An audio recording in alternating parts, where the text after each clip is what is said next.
Aquarius, this is for you. April 5, 2026, guys, sa mga Aquarius. At titingnan natin ang inyong message, guys. Ano ang inyong message sa mga Aquarius? Titingnan natin.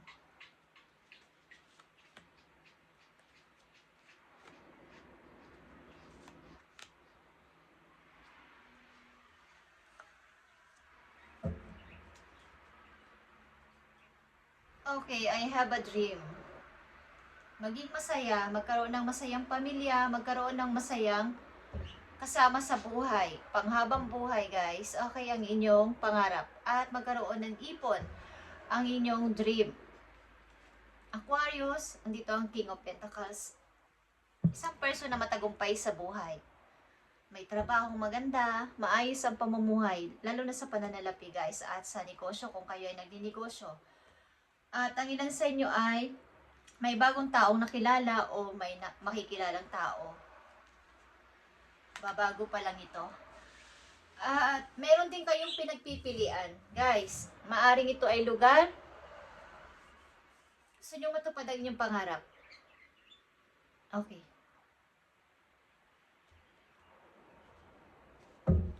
Ito man ay sa pagpapamilya o sa inyong pangarap na makarating sa ibang lugar, guys. Is meron, Aquarius, maaring may 2 direksyon kayong pagpipilian. Ito ay puro pula, guys, at napakaganda ng inyong message. May mga taong bago kayo nakilala, bago pa lang ninyong nakikilala, maaring sa bagong trabaho, is meron. Tingnan natin ito, guys.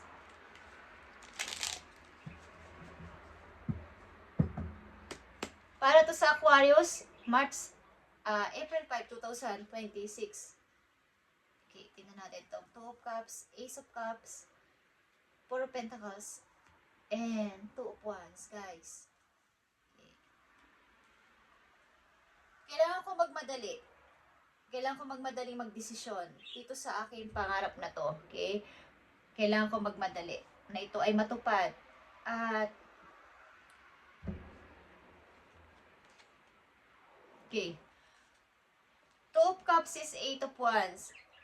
Maring tao ito na nakilala nyo online, Aquarius, or kayo ay hindi nagkikita sa personal, o hindi pa kayo magkasama sa personal. Guys, o hindi pa kayo talaga, parang message lang ng message ang bawat isa sa inyo. Okay? Nakilala nyo ang person na to, maaaring online, Aquarius, at maaaring direct message ito. Okay? Sa tao na to, both of you is mayroong communication, bonding sa isa't isa, bagamat malayo. Ace of Cups is here. 6 of Pentacles, guys. Ang relasyon na to, kung ito ay pag-ibig o magkaibigan lang kayo, is give and take. Walang nagsisiraan, okay ang samahan, at mayroong pagbibigayan sa isa't isa. Ang relasyon na to, ito man ay sa pag-ibig o sa kaibigan, merong pagkakaisa o merong palitan ng idea, something, or mga bagay na wala sa meron ka is meron. Merong pagpapalitan at maganda ang bonding na to, guys, sa bagong person na to. 4 of Pentacles is 5 of Pentacles. Okay. So, sa inyong trabaho, maaaring kayo ay hindi pa halos kumbaga bago pa lang ito at hindi pa kayo masyadong nagiging okay dito, lalo na sa kaperahan. Maaaring down, high and low ang inyong money dito, at maaaring ilan sa inyo may kagipitan man, nagtitiis at hindi humihingi ng tulong sa mga ilan ninyong kakilala o mga kaibigan or mga kamag-anak na meron naman silang money o meron naman silang pwedeng itulong sa inyo, pero hindi kayo humihingi sa kanila ng favor. At tinitiis nyo ito kahit na ang inyong pera ay tataas bababa is wala kayong hinihinga ng tulong. Maaring kayo mismo ang gumagawa ng paraan o solusyon sa inyong problema, sa inyong kasalukuyan. But sa hinaharap, kayo ay magiging okay dito, guys, sapagkat kayo may pamimilian dito. Maaring kayo ay mayroong desisyonan na pagpili sa bagong lugar o bagong trabaho. Nandito yung Nine of Wands. May konting takot dito sa pagpili na to o sa pagdidesisyon na to, Aquarius. May konti kayong takot na parang ayaw nyong lumabas sa inyong boundaries, sa inyong place, maaring sa inyong mismong sarili. Takot kayo ay lalayo o kayo ay aalis. Takot kayo magdesisyon din. Pero kailangan nyo magmadali para matupad itong dream na to, Aquarius, para sa inyong ayos ng buhay. Okay. Kung gusto ninyong maging matagumpay sa kaperahan is magmadali kayo sa pagde-decide na to. Tingnan natin to, guys. Ang inyong message pa. Para sa mga Aquarius, April 5, 2026, Aquarius, nandito ang King of Pentacles. Sa una ninyong message, kayo ay uunlad sa kaperahan.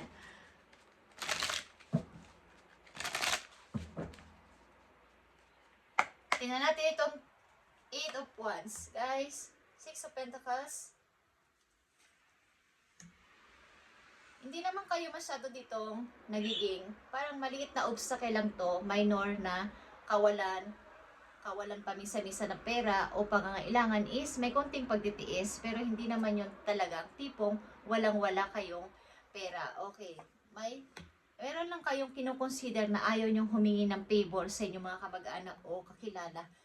Kapag kayo ay nagigipit, tinitiis niyo to sapagkat may pride ang ilan sa inyo. Nine of Wands. Okay. Something na kayo talaga dito ay may pagpipilian, guys.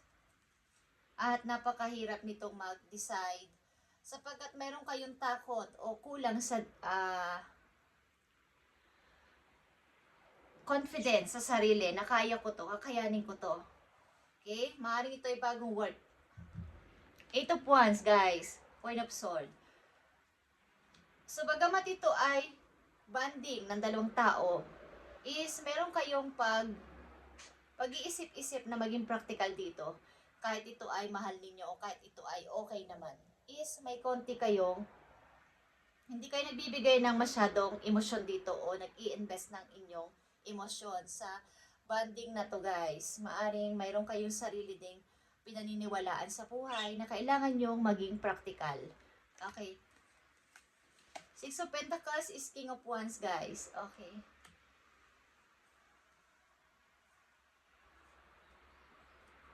Something na isa sa inyo dito ay maaaring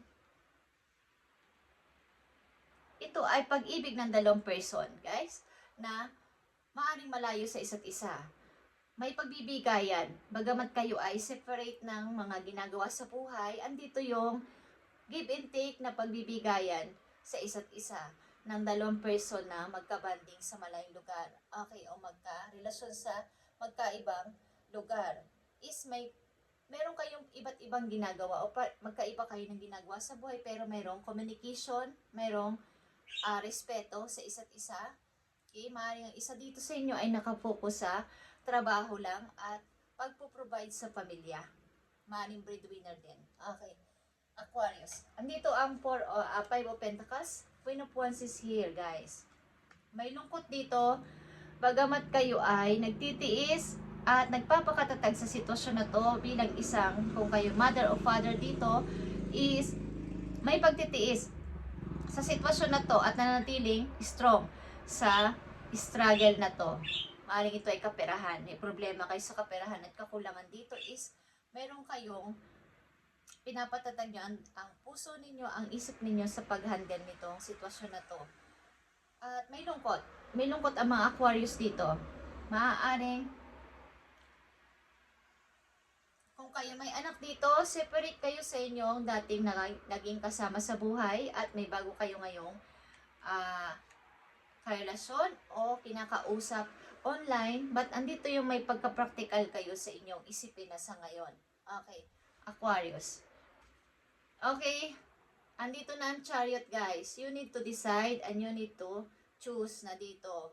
Pagamat kayo ay takot, magdesisyon is kailangan mo itong pagpilian o piliin na ang isang bagay na to. Maaaring ito ay relocation sa trabaho. Relocation, guys. Relocation. Pagpapalit ng trabaho ito. Sapagkat kahit anong gawin nyong trabaho dito sa inyo,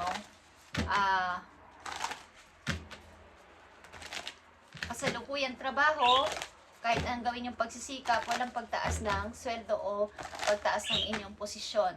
So, ang ilan sa inyo is nag-iisip na lumipat ng trabaho o lugar. At nandito na to guys, kailangan nyo lang ay mag-decide at bigyan ng tiwala ang inyong sarili na kaya ko to, kakayanin ko to. Aquarius, nasagot nyo. April 5. So, distant thunder, Aquarius, andito ang pag-clear ng air sa inyong paligid. Tanggalin na mga negative na inyong nararamdaman at pumapasok sa inyong isip. Huwag makigulo, huwag makisali sa gulo ng ibang tao, usap ng ibang tao, gulo ng ibang tao. Maaaring kayo dito ay mayroong sariling mundo. Hindi nakikialam kahit kanino at wala nang, kumbaga nakafocus kayo ngayon sa inyong sariling problema. Kung ano man ang inyong problema na to is maaaring may kinalaman sa pera. Okay, kakulangan sa pera. At iniisip nyo ang pagpapalit ng trabaho o lugar. But may konting takot sa pagdidesisyon sapagkat kayo ay kulang sa tiwala sa inyong sarili. Okay, tingnan natin ang inyong money or career na para magkaroon kayo ng idea ano man ang inyong gagawin pa. Bukod sa inyong trabaho sa ngayon. Okay, Aquarius, andito ang planner. Explore career and event planning, project management, or professional organizing. Okay, kayo ay maaaring fit sa ganitong klaseng trabaho, pagpaplano, something na mga project management or professional organizing or event planning is dito kayo nakalinya. Kung kayo ay nag-aral ng ganito o hindi man is napapag-aralan to at kumbaga pwede kayo mag-training dito. Okay? About sa pagpa-planner o plan ang inyong bagay sa inyong trabaho or may gagawin pa kayong ganitong klaseng may trabaho na kayong una is meron pa kayong pwedeng gawin pa sa inyong main job. Okay, bukod sa inyong main job, pwede nyo patentong gawin sa inyong pagpapart. Okay, sa ilang gusto nyo mag second work kayo, 2 work, 3 works, at may kinalaman ang planner guys. Take stock of your finance and identify what needs to change. Okay. So, kapag kayo nakaipon na ng money, is maaari kayong maraming maging dumating na idea sa inyong isip na ito pala yung dapat ko pang gawin o dapat ko pang pasimulan bukod sa aking trabaho. Meron pa akong dapat na gawin pa bukod sa aking trabaho. Pag kayo nakaipon na ng pera, is bagay sa inyo ang planner guys. Yung mga nag-o-organize ng mga event, okay, yung mga planner, is bagay ito sa inyo. Tataas dito ang inyong confidence, guys, kasi meron kayo dito mga kausap na mga tao, marami kayong mamimit na tao, so marami kayong makikilala at tataas ang inyong kumpiyansa sa sarili, okay? Ito yung pagpapasimula na kayo ay magiging businessman or businesswoman dito, guys. Nandito nga ang una ninyong message na King of Pentacles, kayo ay lalaki ang ipon at magkakaroon ng freedom na sa kapirahan pagdating ng panahon. Kaya ang anditong keywords para sa inyo ay pagpapalit ng work, pagpapalit ng location, kung sakasakali is gawin ninyo kapag dumating ang opportunity na to sa inyo na meron kayong pagpipilian at desisyonan. Gawin nyo to kasi ito ang unang hakbang para sa inyong pag-unlad sa pera. Baga kahit anong gawin nyo ditong trabaho, bibigay ng effort sa company na to, sa lugar na to, is doon at doon pa rin kayo, parang walang pag-angat ng pera dito. 4 and 5 of Pentacles. Okay.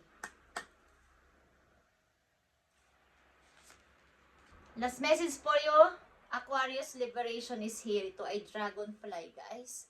The doubts and fears still come up. You don't believe anyone that they dared you. Okay. So, mga pagdadoubt, pagdududa at pagkatakot ang inyong naranasan sa kasalukuyan at huwag kayong maniwala sa ibang tao. Maniwala kayo sa inyong sarili. Kapag ito ay dragonfly, guys. Ito ay pag-unlad talaga sa kaperahan. Okay, Aquarius, ito ang inyong message today, April 5, 2026. At God bless sa inyo lahat, guys. Dadami ang pera nyo dito, guys. Okay?